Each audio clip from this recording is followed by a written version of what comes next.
நாகை மாவட்டம் வேளாங்கண்ணியில் அமைந்துள்ள புனித உத்திரிய மாதா கோவில் ஆண்டு திருவிழா கொடியேற்றத்துடன் கோலாகலமாக துவங்கியது.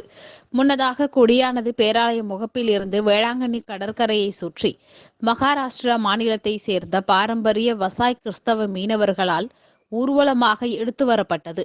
பின்னர் கொடிக்கு பேராலய பங்குத்தந்தை அற்புதராஜ் புனிதம் செய்து வைத்தார். அதனைத் தொடர்ந்து சரியாக மாலை 6:30 மணிக்கு கொடியானது கொடிமரத்தில் ஏற்றப்பட்டது.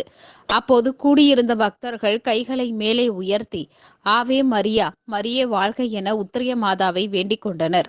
கொடியேற்ற நிகழ்ச்சியில் வேளாங்கண்ணி பேராலய பாதிரியார்கள், கன்னியாஸ்திரிகள் மற்றும் மகாராஷ்டிரா மாநிலத்தை சேர்ந்த வசாய் கிறிஸ்தவ மீனவர்கள் இதில் 10,000க்கும் மேற்பட்டோர் கலந்து கொண்டனர். அப்போது பேன் வாத்தியங்கள் முழங்க உத்திரியமாதா கொடியேற்றம் கோலாகலமாக நடைபெற்றது.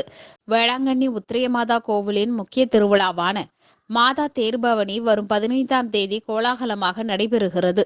இதில் மகாராஷ்டிரா மாநில வசாய் கிறிஸ்தவ மீனவர்கள் ஆயிரக்கணக்கானோர் பங்கேற்று திருவிழாவை கொண்டாடி மகிழ உள்ளனர்.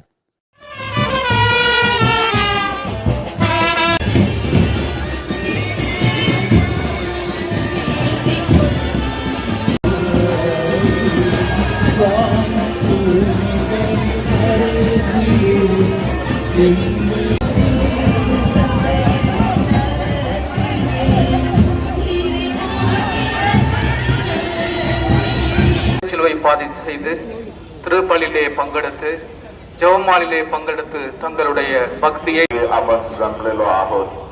आजचा हा जो पावटा आहे कार्मेल माऊलीच्या स्मरणार्थ ती बेंतिनीची